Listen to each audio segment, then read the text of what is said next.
Hello दोस्तों, नमस्कार। मैं नरेंद्र कौशिक आपके अपने YouTube channel Kaushik Sanskrit education में आपका हार्दिक अभिनंदन एवं स्वागत करता हूं। दोस्तों, थोड़ा सा बिजी होने का पीछे 5-7 दिन तक कोई वीडियो नहीं डाल पाया, उसके लिए माफ़ी चाहता हूं। अब अपनी जो स्टडी है उसको कंटिन्यू करते हैं, आगे बढ़ते हैं। हमने जो लास्ट वीडियो अपलोड किया था, उस लास्ट वीडियो में हमने पढ़ा था एक अव्यय भाव समास का उदाहरण अनुपसर्ग के योग में। उसमें मैंने आपको बताया था कि यदि अनुपसर्ग किसी व्यक्तिवाचक विशेष शब्द के साथ में लगेगा तो वहां पे अपने को पश्चात अर्थ में करना था।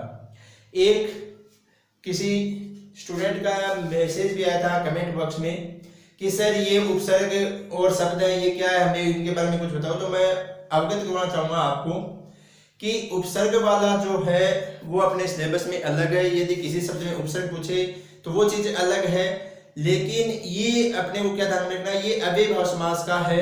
अव्यय भाव समास है, उसके 2 से 3% जो समास का टॉपिक है उस समास के टॉपिक में से 2 से 3 क्वेश्चन आने की संभावना है, उपसर्ग से 1 क्वेश्चन आने की संभावना है। आपको समासिक पद देख करके उसमें ऐसे नहीं पूछेंगे कि समासिक पद में उपसर्ग कौन सा, ये कहीं पर भी नहीं पूछेंगे। वहां पे तो आपको विग्रह करना होगा, तो उस उपसर्ग को देख करके हमें विग्रह करना है। यदि उपसर्ग वाला पूछेंगे तो आप अपने आप ही कर दोगे। इसके बाद में अपने पास में जो और जो शब्द थे, जैसे योग्यता अर्थ में, या फिर विवक्षा अर्थ में, या फिर आनुपूर्व्य अर्थ में, यानी ये भी अपने आप में उन्हीं में शब्द थे, योग्यता, विवक्षा, आनुपूर्व्य। यानी सबसे पहले हम पढ़ते हैं योग्यता अर्थ में। देखो, योग्यता अर्थ है, यानी योग्यता जो शब्द है वो भी अनुपसर्ग के साथ में प्रयुक्त होता है। अनुपसर्ग के साथ में, यानी यदि किसी जातिवाचक शब्द के साथ, किसके साथ में, जातिवाचक, या तो किसी जातिवाचक शब्द के साथ में या फिर किसी भाववाचक शब्द के साथ में, जातिवाचक या फिर भाववाचक, ऐसे शब्दों के साथ में यदि अनुपसर्ग मिलता है, कैसे शब्दों के साथ में, या तो वो जातिवाचक है या फिर वो क्या है, भाववाचक है। जैसे अपने पास में उदाहरण पे देखते हैं, जैसे हो गया अपने पास में रूप, योग्य, गुण,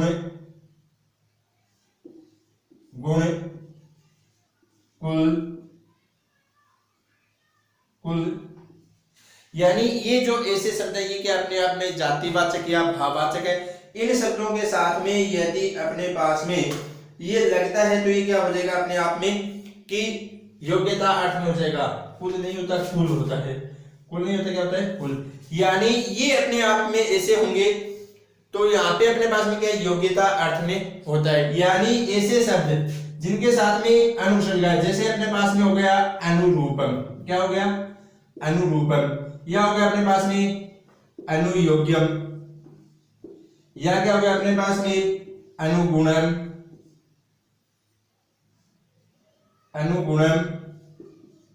या हो गया अपने पास में अनुकूलम। यानी ऐसे शब्द आगे जिन शब्दों के साथ जो अपने आप में जातिवाचक भाववाचक शब्द है और उनके साथ में यदि अपने पास में अनुपसर्ग आ रहा है तो हमें करना क्या है इसका, यानी इसका अपने को करना क्या है, इसका करना क्या है अपने को, उस अनुपसर्ग को तो अपने को लिखना ही लिखना है। वो अनुपसर्ग क्या लिखेंगे अपने में, योग्यम। वो अनुपसर्ग है उसके स्थान पे क्या लिख देंगे, योग्यम। और आगे क्या हो जाएगा, ये जो अपने पास में शब्द है उस शब्द को क्या करना है अपने को षष्ठी विभक्ति में करना है। जैसे अनुरूपम का यदि विग्रह पूछेंगे तो क्या होगा, रूपस्य योग्यम, रूपस्य योग्यम, या योग्य से योग्यम, अनुयोग्यम, योग्य से योग्यम, अनुयोग्यम, या फिर आ गया गुण से योग्यम, अनुगुणम, या फिर आ गया कुल से योग्यम, अनुकूलम, कुल से योग्यम, अनुकूलम। यानी कहने का तात्पर्य अपने पास में यदि कोई भी जातिवाचक शब्द है या कोई भी अपने पास में भाववाचक शब्द है, उन शब्दों के साथ में यदि अनुपसर्ग लिख रहा है, क्या लिख रहा है, अनुपसर्ग लिख रहा है, तो वहां पे अपने करना क्या है, उस शब्द को षष्ठी विभक्ति में प्रयुक्त करना है। उस शब्द को क्या करना है, षष्ठी विभक्ति में प्रयुक्त करना है और साथ में क्या लिख देना है, अनुपसर्ग के स्थान पे क्या लिख देना है, योग्यम।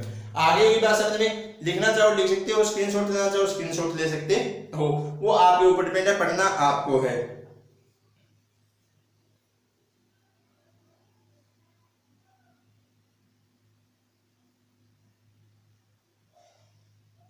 चलो दोस्तों अब आगे चलते हैं। आगे वाला शब्द है वो अपने पास में क्या है, विप्सा अर्थ में। आगे वाला शब्द क्या है अपने पास में, विप्सा। विप्सा का मतलब है अपने आप में किसी शब्द की दो बार आवृत्ति होनी। क्या होनी है, किसी शब्द की दो बार आवृत्ति होनी है। विप्सा मतलब क्या होगा, किसी शब्द की दो बार आवृत्ति होनी है। किस उपसर्ग के योग में होता है ये विप्सा, किस उपसर्ग के योग में होता है, प्रति उपसर्ग के योग में। कौन से उपसर्ग के योग में, प्रति उपसर्ग में। यानी ये लगभग सभी को आता है, ये इजी है। करना क्या है, यदि कोई भी शब्द है, कोई भी शब्द है, उस शब्द के साथ में यदि प्रति उपसर्ग लगा हुआ है, कौन सा उपसर्ग लगा हुआ है, प्रति उपसर्ग, प्रति, यदि प्रति उपसर्ग लगा हुआ है तो उसको करना क्या है, जैसे अपने पास में आ गया प्रति एकम, समझ रहे हो मेरी बात, यानी यहाँ पे कौन सा उपसर्ग है, प्रति, और आगे क्या है, एकम। तो यानी जब हम इसका जब विग्रह करेंगे तो उसका विग्रह क्या बनेगा, हमें इन शब्दों को दो बार लिखना है, एकम एकम इति, या फिर इति नहीं लिखते हो तो क्या हो सकता है, प्रति। दोनों शब्द सही है, इति भी सही है और प्रति भी सही है। एकम एकम इति या एकम एकम प्रति, यानी कोई भी शब्द है उसके साथ में यदि अपने को प्रति उपसर्ग मिल रहा है तो हमें करना क्या है, उस शब्द को दो बार आवृत्ति करनी है। यानी हम उसको लिख सकते हैं एकम एकम प्रति या एकम एकम इति, या फिर एकम एकम लिखा होगा तो भी वो सही होगा। वो आपके उदाहरण के ऊपर जो ऑप्शन होगा, जो विकल्प होगा, उस विकल्प के अनुसार होगा। ऑप्शन तीनों सही है, यदि ये ऐसा लिखा हुआ है तो भी वो सही है, यदि ये ऐसा लिखा हुआ है तो भी सही है, और यदि ये ऐसा लिखा हुआ है तो भी वो सही है। यानी एकम एकम भी सही है, एकम एकम प्रति भी सही है, और एकम एकम इति भी सही है। वो आपके विकल्प के ऊपर है। चलो इसी तरीके से अपने पास में और भी हो सकता है, जैसे हो गया प्रतिवर्षम। क्या हो गया, प्रतिवर्षम। तो क्या कर लोगे, अपने आप कर ही लोगे, वर्षम वर्षम इति। या फिर हो गया अपने पास में प्रतिदिनम, प्रतिदिनम, तो क्या हो जाएगा, दिनम दिनम इति। वापस रिपीट करता हूं, यदि किसी शब्द के साथ में प्रति उपसर्ग मिलता है, क्या मिलता है, यदि किसी शब्द के साथ में प्रति उपसर्ग मिलता है तो हमें उस शब्द को दो बार लिखना है। यानी द्वितीय विभक्ति में, किसमें लिखना है, द्वितीय विभक्ति में लिखना है। या फिर अपने पास में और भी हो सकते हैं, जैसे प्रत्यर्थम भी हो सकता है, प्रत्यक्षरम भी हो सकता है। अब चलो आगे है अपने पास में आनुपूर्व्यम। आगे क्या है अपने पास में, आनुपूर्व्य। आगे क्या है अपने पास में, आनुपूर्व्य। यानी ये आनुपूर्व्य कहां होगा, समझ में आ गया होगा। ये तो स्क्रीनशॉट कुछ भी देना चाहो क्योंकि इजी था ये।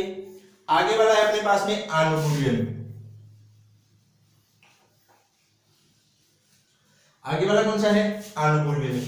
आनुपूर्व्य है वो देखना अपने पास में, यदि किसी भी अवस्थावाचक, किस वाचक, अवस्थावाचक, किसी भी अवस्थावाचक शब्द के साथ में, कौन से शब्द के साथ में, अवस्थावाचक शब्द के साथ में, किसी भी अवस्थावाचक शब्द के साथ में कौन सा उपसर्ग मिलता है, अनुपसर्ग मिलता है। अवस्थावाचक शब्द के साथ में यदि अनुपसर्ग मिलता है तो हमें करना क्या है, उस शब्द को षष्ठी विभक्ति में प्रयुक्त करना है, और षष्ठी विभक्ति में प्रयोग करने के बाद में आगे लिखना है आनुपूर्व्येण। क्या लिखना है, आनुपूर्व्येण। क्या लिखना है आगे, आनुपूर्व्येण। वापस बता देता हूं, क्योंकि अपने पास में अनुपसर्ग है वो कई जगह आ गया। एक अनु आ गया अपने पास में व्यक्तिवाचक के साथ में, एक आ गया अपने पास में जातिवाचक भावार्थ के साथ में, एक अनु आ गया अपने पास में अवस्थावाचक के साथ में। जैसे अपने पास में आ गया अनुज्येष्ठम, अनुज्येष्ठम, अनुकनिष्ठम, अनुवरिष्ठम, अनुवरिष्ठम। यानी ये जो अपने आप में उदाहरण है, अवस्थावाचक हो गई, ज्येष्ठ अवस्था है, कनिष्ठ अवस्था है, वरिष्ठ अवस्था है। यानी ऐसे शब्द हैं जिन अवस्थावाचक शब्दों के साथ में अनुपसर्ग आ रहा है, तो हम जब उनका विग्रह करेंगे, क्या करेंगे, विग्रह करेंगे। तो विग्रह करते समय अपने को ध्यान क्या रखना है, विग्रह करते समय ध्यान ये रखना पड़ेगा कि ये जो शब्द है उस शब्द को अपने को षष्ठी विभक्ति में प्रयोग करना है। ज्येष्ठस्य, ज्येष्ठस्य आनुपूर्व्येण, ज्येष्ठस्य आनुपूर्व्येण, या साथ में सीधा भी शब्द लिखा हुआ मिल सकता है, ज्येष्ठस्य नुपूर्व्येण। इस तरीके से भी मिल सकता है, ज्येष्ठ से अनुपूर्वेण या ज्येष्ठ से अनुपूर्वेण, साथ में संयुक्त संधि की हुई है वहां पे, तो ज्येष्ठ से अनुपूर्वेण या ज्येष्ठ से अनुपूर्वेण, यानी इसका क्या अपने आप में कि यदि अवस्थावाचक है अनुपसर्ग, देखो एक था अपने पास में व्यक्तिवाचक यानी अनुहरि अनुविष्णु, एक था अपने पास में जातिवाचक भाववाचक अनुरूपम अनुकूलम, एक अपने पास में अवस्थावाचक, ठीक है। अब देखो अपने पास में और शब्द क्या है, और क्या है अपने पास में, जैसे अनुकनिष्ठ में तो क्या हो जाएगा कनिष्ठ से अनुपूर्वेण हो जाएगा, इसी तरीके से अनुवरिष्ठ में तो क्या हो जाएगा वरिष्ठ से अनुपूर्वेण। समझ गए होंगे, वापस रिपीट कर देता हूं, यदि किसी अवस्थावाचक शब्द के साथ में अनुपसर्ग लगाओ, किसके साथ में, अवस्थावाचक शब्द के साथ में, यदि किसी अवस्थावाचक शब्द के साथ में अनुपसर्ग लगा हो तो वहां पे अपने को विग्रह करते समय षष्ठी विभक्ति का प्रयोग करना है और आगे लिखना है अनुपूर्वेण। समझ सकते हो, लिख सकते हो, स्क्रीनशॉट भी ले सकते हो।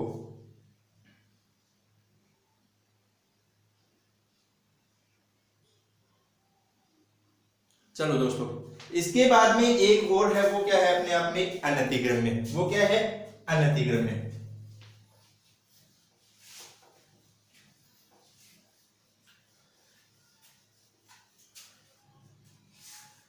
एक और है, वो क्या है अपने पास में अनतिक्रम्य, अनतिक्रम्य अर्थ में, किस अर्थ में, अनतिक्रम्य अर्थ में। देखो दोस्तों, यदि किसी शब्द के साथ में अपने पास में अव्यय कौन सा आ गया, यथा आ गया, कौन सा अव्यय आ गया, यथा, यानी किसी शब्द के साथ में यथा अव्यय आ रहा है तो हमें वहां पे क्या करना है, यदि किसी शब्द के साथ में यथा अव्यय आ रहा है तो हम जब उसका विग्रह करेंगे, तो जब हम उसका विग्रह करेंगे उस शब्द का, तो हमें करना क्या है, उस शब्द को तो द्वितीय विभक्ति में प्रयुक्त करना है और आगे जोड़ना क्या है, उस शब्द के साथ में क्या जोड़ना है, आगे अनतिक्रम्य शब्द जोड़ना है। क्या जोड़ना है, अनतिक्रम्य शब्द जोड़ना है। जैसे अपने पास में उदाहरण आ गया, यथाशक्ति, यथाशक्ति, या आ गया अपने पास में यथोचितम, यथोचितम,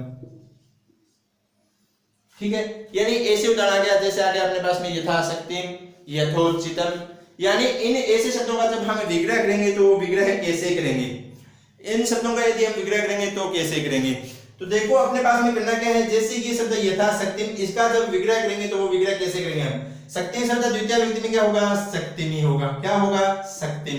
आगे क्या करना है, इसको लिखना है, इस शब्द के आगे क्या लिखना है, अनतिक्रम्य, क्या लिखना है, अनतिक्रम्य। इसी तरीके से हो सकता है अपने पास में यहाँ पे शब्द क्या है, देखो ऐसे उदाहरण आपको कंफ्यूज कर सकते हैं। यहाँ पे शब्द क्या है अपने पास में, देखो अभी यथा और शब्द क्या है, उच्चितम शब्द है, यहाँ पे चितम मत कर देना, यहाँ पे चितम मत कर देना, यहाँ पे क्या है, शब्द क्या है, उचितम है, न कि चितम। कभी कभी क्या है, पढ़ते वक्त ये गलती कर देते हैं कि वहां पे करते क्या है, चितम कर देते हैं, तो ये ध्यान में रखना है अपने को। तो यहाँ पे जो विग्रह होगा वो क्या होगा, उचितम अनतिक्रम्य, उचितम, उचितम अनति, उचितम अनतिक्रम्य। या फिर अपने पास में और भी उदाहरण हो सकते हैं, जैसे हो गया यथागतिम, यथागतिम, यथाकुलम, यथायोग्यम, यथायोग्यम, यथा योग्यम, यानी ये जो अपने पास में ये शब्द है यहाँ पे कर सकते हैं। योग्य शब्द यहाँ पे क्या होगा, योग्यता अर्थ में होता है। तो वापस बता देता हूं, यदि किसी शब्द के साथ में यथा अव्यय है, यदि किसी शब्द के साथ में क्या है, यथा अव्यय है, और उसका जब हम विग्रह करते हैं तो अपने को करना क्या है, यदि हम उसका विग्रह करते हैं तो उसका विग्रह करते समय अपने को वो शब्द है वो द्वितीय विभक्ति में लिखना है और आगे क्या करना है अपने को, आगे उस शब्द के आगे लिखना क्या है, अनतिक्रम्य। क्या लिखना है उस शब्द के आगे अपने को, अनतिक्रम्य लिख सकते हो। स्क्रीनशॉट लेना चाहो तो स्क्रीनशॉट ले सकते हो।